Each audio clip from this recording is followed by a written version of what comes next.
Bertempat di Gite, Tasikmalaya, PT PLN UPT Cirebon ULTG Ciamis menggelar simulasi tanggap darurat bersama TNI Polri dan Pemkot Tasik melalui BPBD dan Damkar. Kegiatan ini sebagai langkah antisipasi jika terjadi hal yang tidak diinginkan di salah satu objek vital nasional.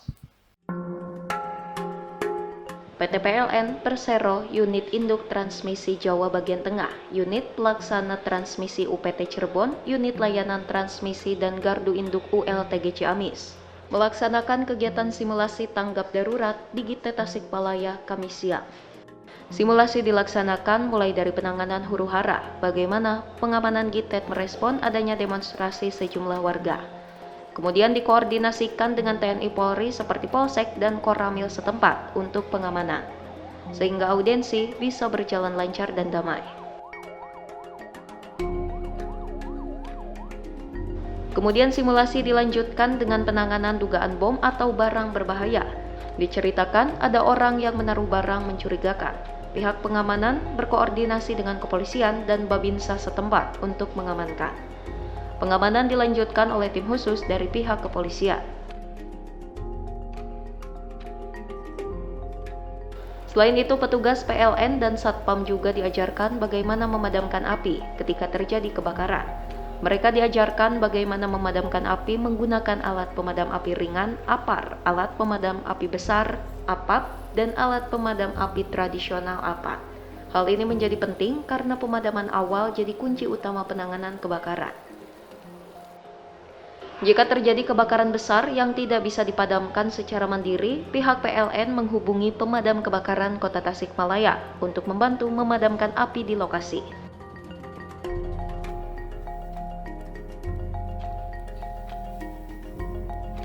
Kegiatan dilanjutkan dengan simulasi penanganan P3K apabila terjadi kecelakaan kerja ataupun dampak dari kejadian darurat yang terjadi sebelumnya.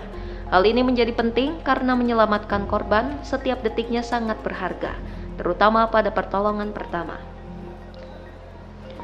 Manajer PLN ULTG Ciamis UPT Cirebon, Waski Bastaman menuturkan, terdapat prosedur khusus dalam pengelolaan Gite, sehingga sebagai objek vital nasional perlu dijaga dengan baik.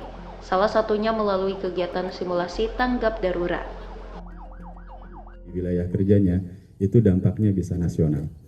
Untuk itu ada prosedur khusus untuk pengelolaan GITET ini. Nah, salah satunya yang kita laksanakan pada hari ini yaitu simulasi tanggap darurat. Apa yang kita laksanakan atau simulasikan sekarang sebetulnya tidak berharap terjadi dan jangan sampai terjadi. Tapi apapun itu namanya suatu instalasi itu pasti mempunyai resiko. Nah, harapannya sekalipun resiko terburuk itu terjadi, Bapak-bapak itu selalu siap untuk memitigasinya atau melewatinya. Nah, salah satunya dengan simulasi tanggap darurat ini. Kenapa kita agendakan semesteran?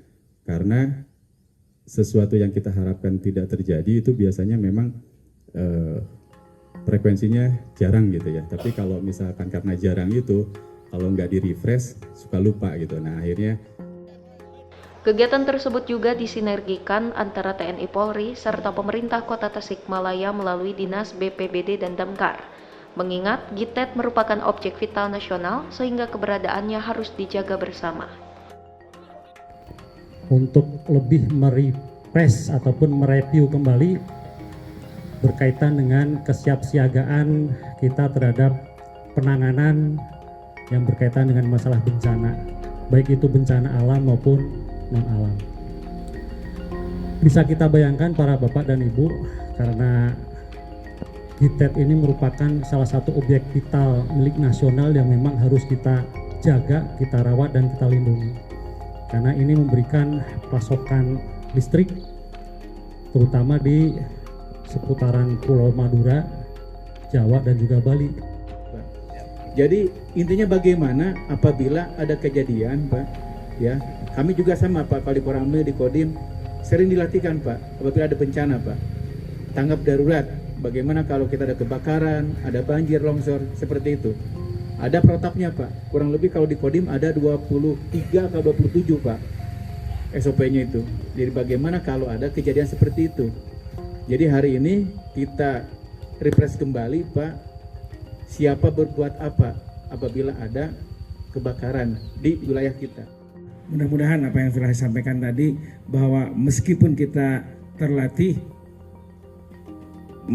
tanggap darurat, tapi kejadian daruratnya jangan sampai terjadi. Jadi simulasi ini baik di lingkungan kita mengabdi ataupun di tempat kita tinggal, mudah-mudahan menjadi bahan ilmu pengetahuan apabila memang terjadi, kita sudah siap. Sebagai penutup, PLN juga melakukan simulasi penanganan ceceran limbah B3 serta simulasi evakuasi di Gedung GITET Tasikmalaya jika ditemukan adanya bencana baik alam ataupun non-alam seperti kebakaran. Muhammad Hasbi, Radar TV melaporkan.